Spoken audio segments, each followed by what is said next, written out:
ating tunghayan ang amazing good deed sa nakalipas na ikalawang linggo ng Abril, hatid ng Batangas Police Provincial Office sa ilalim ng pamumuno ni Police Colonel Samson B. Belmonte, Provincial Director ng Batangas Police Provincial Office.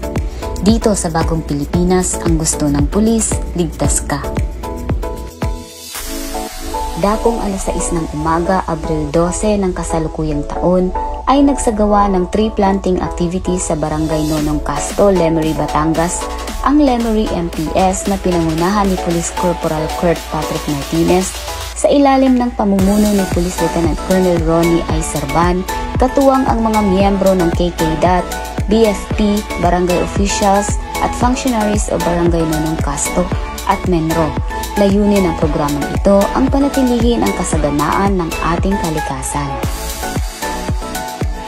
Santol, Balayan, Batangas naman ay nagsagawa ng tree planting activities ang mga kapulisan ng Balayan MPS na pinangunahan ni Pat April Alaer sa ilalim ng pamumuno ni Police Major Domingo D. N. Ballesteros Jr., Acting Chief of Police Balayan MPS. Ang gawaing ito ay naglalayong mapangalagaan ang ating kalikasan upang maiwasan ang tuluyang pagkasira nito. Masaganang kapaligiran tungo sa kaunlaran.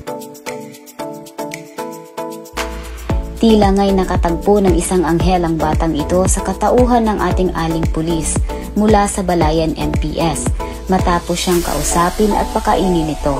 Hindi man natin lubos masabi kung ano ang pinagdadaanan ng batang ito, ngunit ang simpleng pagtulong sa kanya ay siguradong nagbigay ng konting pag-asa sa puso ng bata na ang mundo ay puno pa rin ng mapagmalasakit at mabubuting tao.